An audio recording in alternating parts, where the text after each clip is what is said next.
Tammuz Paltiel, we learned it, went through the whole thing. Tammuz Paltiel, that you have all the wherewithal, all the means. How are we going to do with it?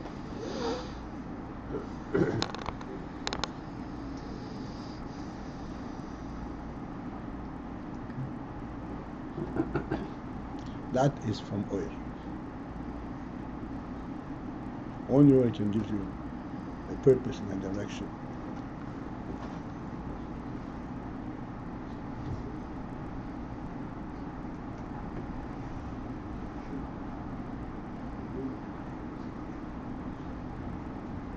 This is where your question actually clarifies the dilemma. Because normally a person doesn't have the inspiration to get up. Give him a good reason to get up. That'll get him up. It's true, it may get him up, but it's insignificant.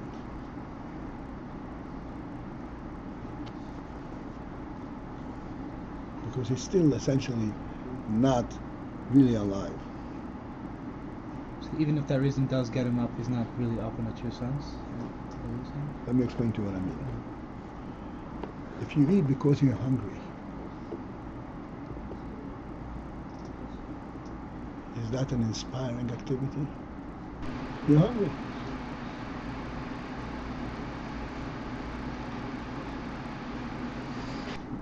If you eat because you're hungry, like we said all the time, you eat because you want to be healthy, you want to live.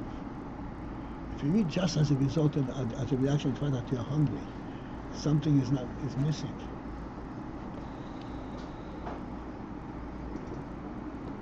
The human element is missing. Isn't that the or that's missing? Huh? Isn't that the or that's missing? Or yes.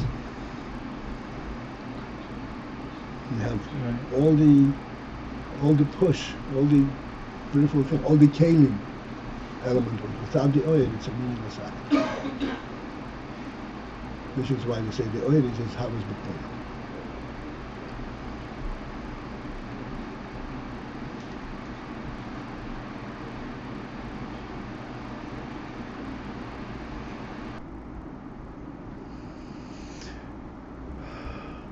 This is Tammuz Paltiel.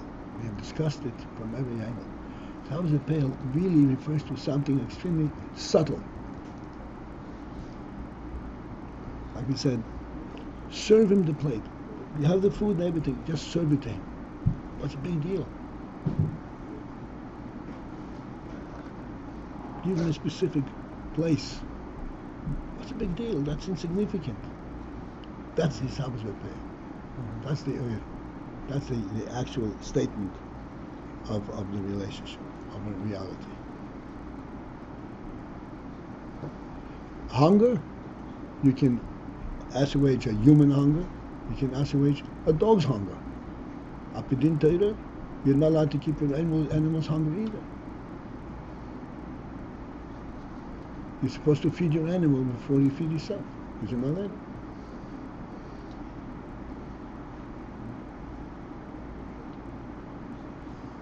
But you put human being on par with the animal, that's a different concept.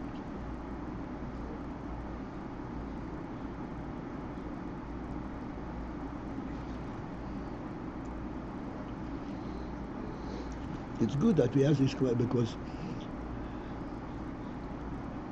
it is extremely subtle. Some things like it's not so simple. It's not so tangible. Oil is not a tangible thing. Koil is very tangible. What is very tangible? Koil. Keli is very tangible. Oil is not a tangible thing at all.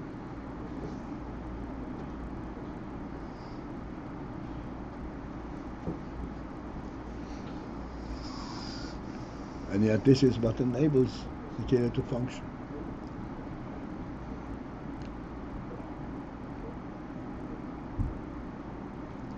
Okay, enough said, we can, and like everything else, we can elaborate on it ad infinitum.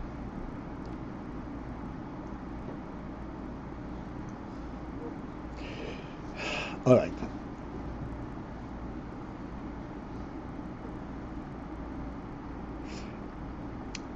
So we will start from the line that begins Shemayhem is Havim Akelim. That is 7 lines from the top on page Chaf Aleph.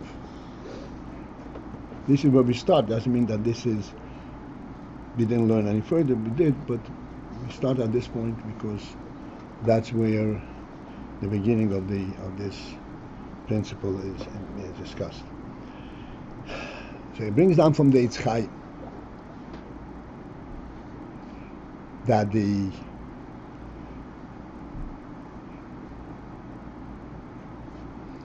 his Havos Hakelim Bepeil is through the Oiris. And the oil is Bechinas Gili. Oil is the aspect of Gili.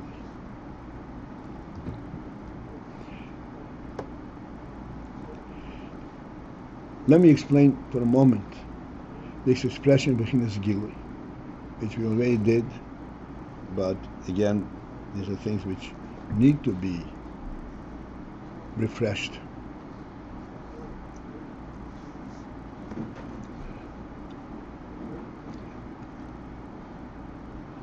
As much as we talk about it, it's always going to be, subtle and intangible.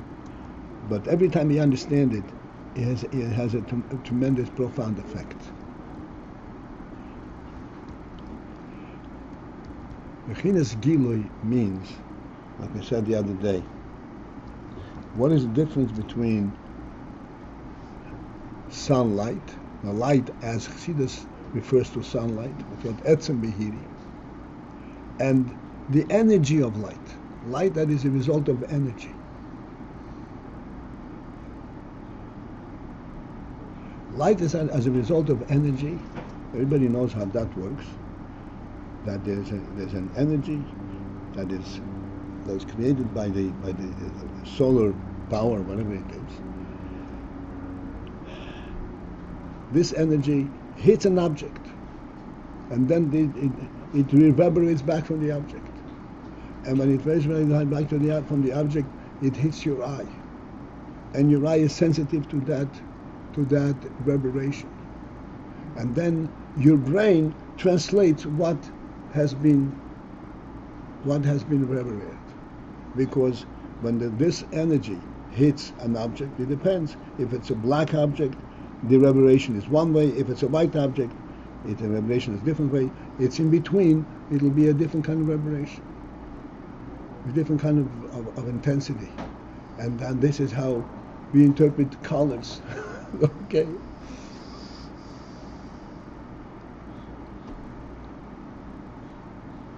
This is Helem. This is not Gili.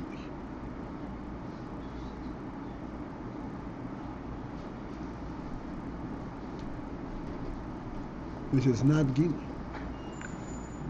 The gross illustration of that is 1 and 1, 2 ones. 1 and 1 is 2 different worlds. 2 ones is not a statement it's not a revealing statement.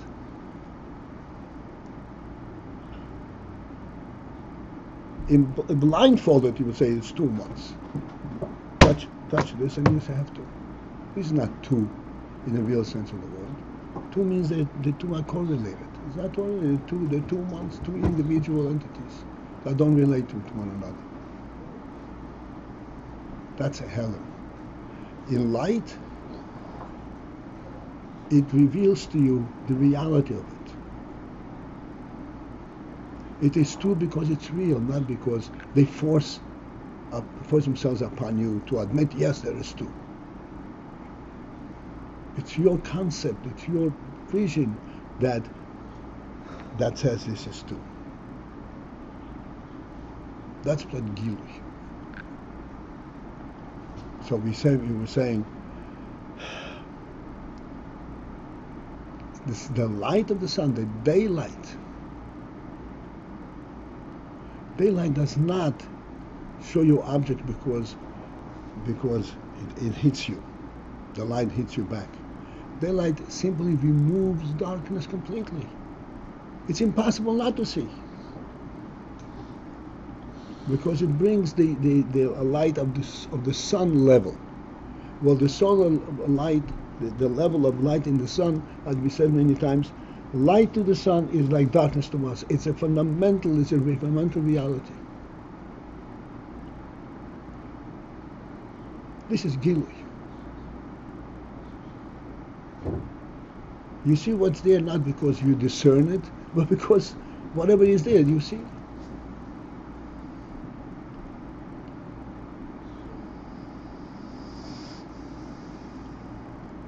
Okay, this is, I hope we get the point of here. There's no way to elaborate anymore, but this is something which is in our seichel. We have chokhmah, and that's why we're able to understand these things.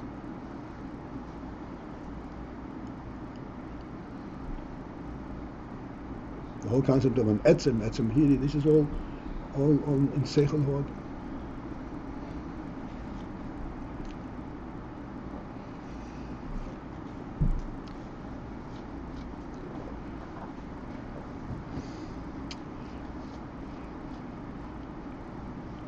So that's what we said. Oyer is Gilui. Nevertheless, Oyer is Gilui, but Kelim do not come from Gilui. Kelim come from Hela. Keach Nela. So therefore he says, he brings down from the Eitz Chaim, and the Eitz Chaim says that Kelim come to be, are created, is having from the fact that there is a clash between Oyer Yosher and Oyer Chayzer. Both are oyer. This we have to discuss another time. Both are oyer, and oyer in essence is gili.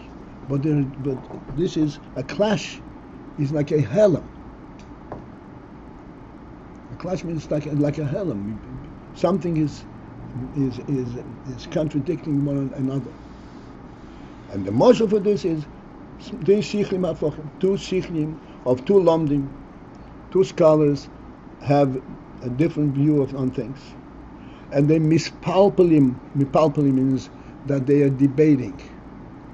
In their debate, they're makshim. Makshim means they're refuting each other's view. That's what makshim. They show they point out to difficulties with each other's view. How can you say this but this? How can you say this but this? This is like a clash. You have a seichel. It makes sense. Look at this. It hits a snag here. Makshim zelazah. So what happens after this clash? Neilat mizeh hasogos for a hadosh. From this gets born a hasoga, a comprehension, usvara hadosh, and a totally new concept. Which they did not have in their mind before it. When they first approached each other in discussing this inyan, they each had their idea, and they each felt, if I present my idea to you, you will immediately understand what I'm saying. But you have a different approach. And to you, this idea is not just plainly acceptable, because you see it differently. Because you see it differently, so you tend to refute what I'm saying to you. What's in makshim?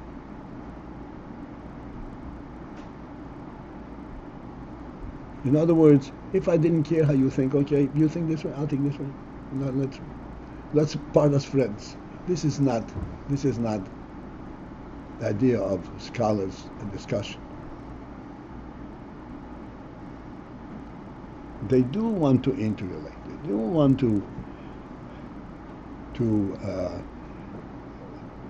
correlate their two views.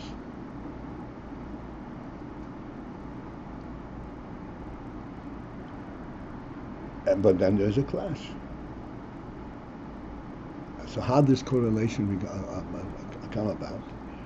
Mispalpelim, the mispalpelim, they debating. And they point to difficulties with each other's view.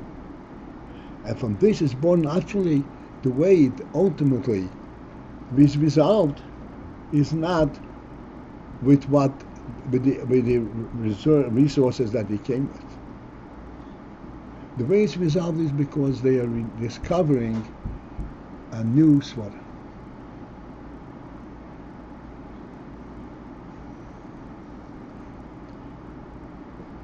What does that mean? Each one of them had their view. Is either one of them false? It's not false. It's a valid view. He's a scholar in true sense of the word. It wasn't a false view, an error. They both had a correct view. And yet, it's a clash. And each one is pointing to the other. No, that's not the way you're supposed to look at it. Here, look at this.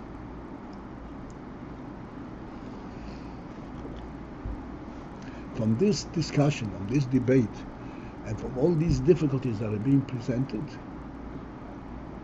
surfaces a new svara, a totally new idea. How is this svara born ultimately? A svara shelahoya b'daitam koidam, that they didn't have an idea before it. V'hainu, and the point in this is, how is this? Shalidei hakushya meyachad l'zolosoi, that as a result of the difficulty, the refutation that one presents to the other, shosoi sevdas hazulas, where he disrupts. Soise means he simply dismantles the das, the opinion of the other.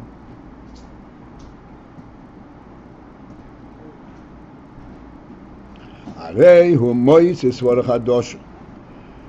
Thus he brings forth a new concept, a new presentation. Letaretz, to rectify. Essentially, it is for the purpose of make stand his earlier idea. You refuted my idea, and now I'm finding another argument which will allow my original idea to stand.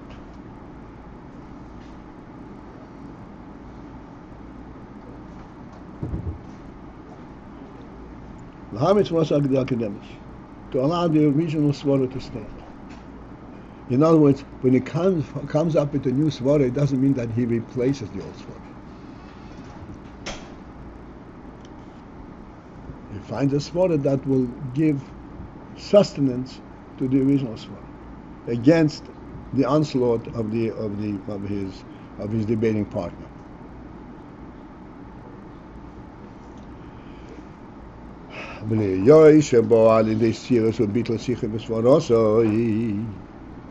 Being that this new svara comes out as a result of the nullification of his original svara.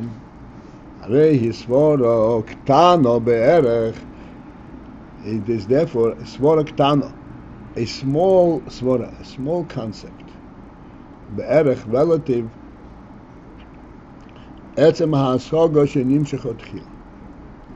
relative to the essential hasoga that came forth originally.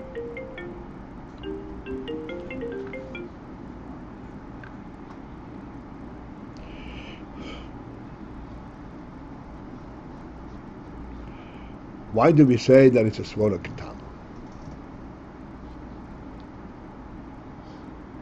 The principle of a svara ketana was min ketana, a small svara. Something that's big, you notice it right away. Something that's small, you notice it only when you are looking for it with the magnifying glass. On its own, it doesn't present itself. This means for a ketana. And here's what happened here. Initially, he didn't see this. He saw his own svara, and everything was perfect. But now that it's being disrupted, so he brings forth an argument that allows his original svara to stand. But this argument is something which he didn't see originally. He was not basing his original thought on the basis of this svara ktana, on this response. He wasn't basing. He saw it because he saw it that way. But now, because of refutation, he brings out this supporting evidence, the supporting argument,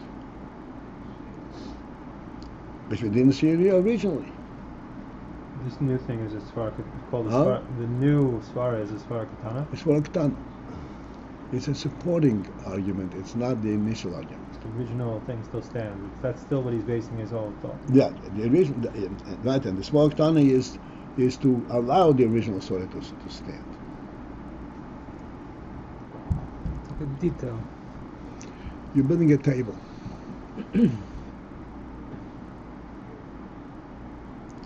You put up three legs. You just first developing the table.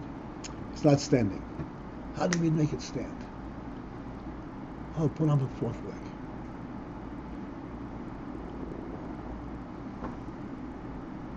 Now this fourth leg is only supporting the concept. I want the board to be there. It's not a new creation.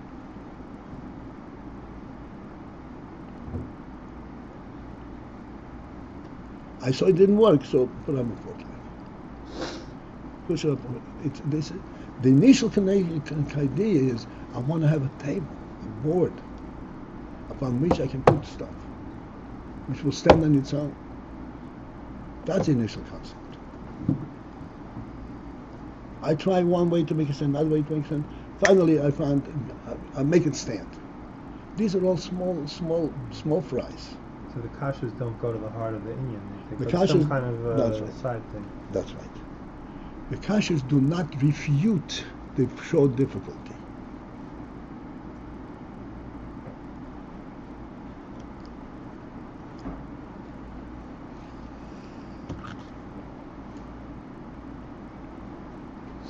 This is what we discussed the other day, Sunday. That's a kasha on Rashi. If you view that your kasha is a refutation, you're not a scholar to begin with.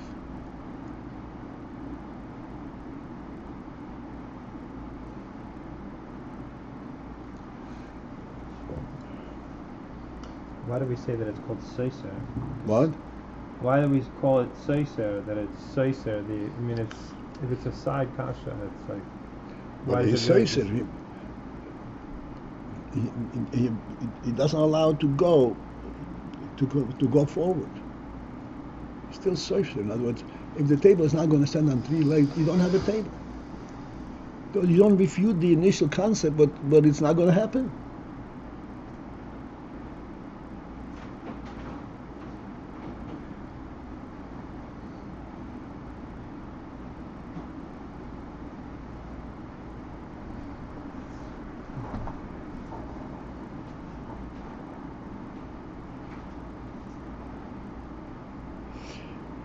So this svara that makes the original Hasoga stand is called a svara ktana. And the proof of that is that we see that he did not initially think of it. Shaharei, since that in lehoya chaver seisrei, if his chaver would not be disrupting his thought process, this svara would not come forth at all. The svara came only because of the stira. Al kain, thus, his svara ktano berech. Therefore, relatively speaking, it's called a svara ktano. It is a small svara. Now, but this is not a svara that can build the initial, the concept itself. He can make it, he can resolve difficulties against it, but it doesn't build the concept. It's a svara ktana. V'im b'lei stira.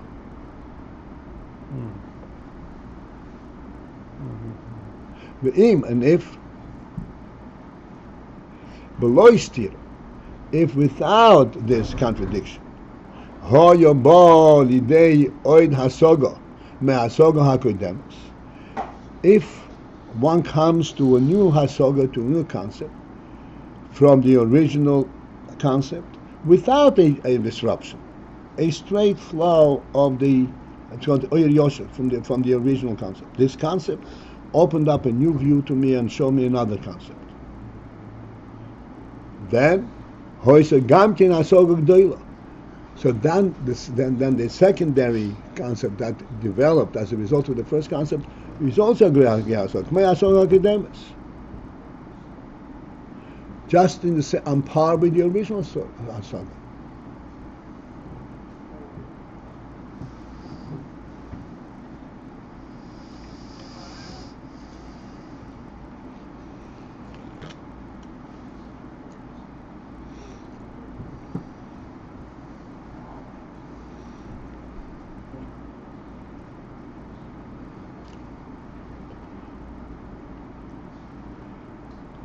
Avol hasogo hanal, but the hasoga that we are dealing with, shabo al stira, that comes as a result of the disruption, on the filas hasogosoi, and the falling out of his hasogo, harehi hasoga ktana be'erech, that hasoga that comes only as a result of seeking supporting means to support the original hasoga, but without the difficulty it might come, then it's a smaller tano be'erech. It's a, relatively speaking, a smaller,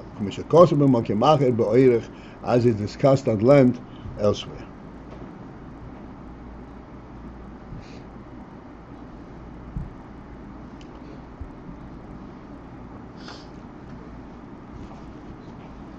Wie halten wir du?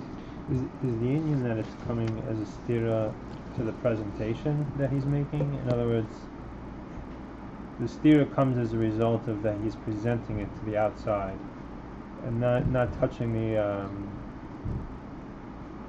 Inyan. But if he's coming as a flow or Yashar, it's coming from the origination of the Inyan. Is this what makes the difference between a Gedola and a Katana?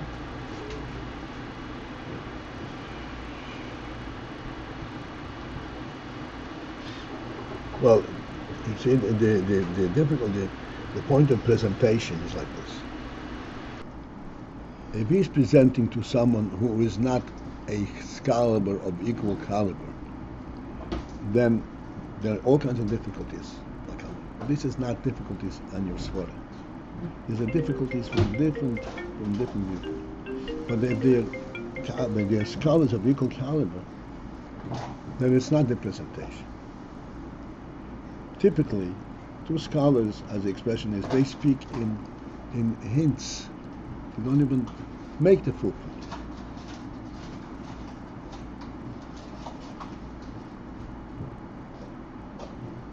Many times, very often, we learn Rashi. There's a kasha. How come Rashi didn't explain this way? He explained this way. Oh, he didn't think of it. But kasha, he didn't think of it. That's not an answer. If he's a scholar, he thought every possibility.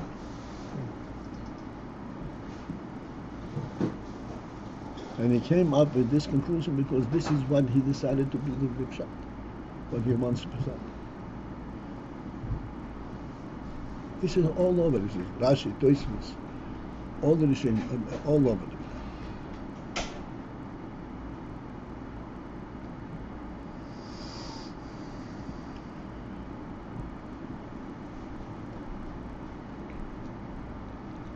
Where does the stira come from? Huh? Where does the stira come from?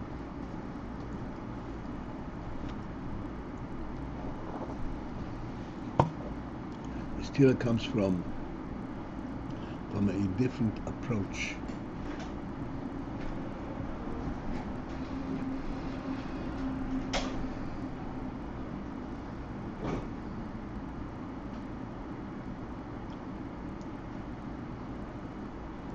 Of the entire concept.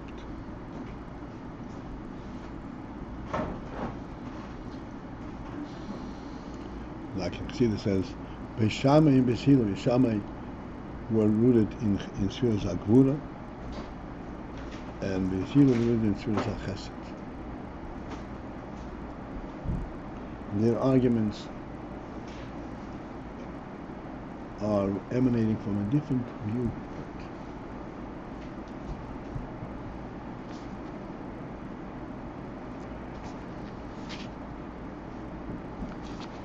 But it would seem that if Beis Shammai really was to, give a steer to Beis Hillel wouldn't be able to just support his original concept in a way that Beis Shammai would be masking to it. Because Shammai is not masking. They're not masking it. So, but it supports Beis Shammai, Beis Hillel. But it allowed the Beis Hillel to stand in their opinion. They're not masking. Okay. When they're masking, there are many times in Shas, in Mishnah, that Beis Shammai turn around to, or more often Beis Hillel turn around to say like Beis Shammai. Okay, so this is different than the Machriya B'neihem. This is not a deeper svara that could reconcile. No. I see. They still maintain their viewpoints, and they're able to maintain their viewpoints. That's the viewpoint. Steer was originally a steer to them. It was actually a steer to them. And it's no longer a steer to me. Okay, this is it for this morning. This is it for this morning. Have a great day.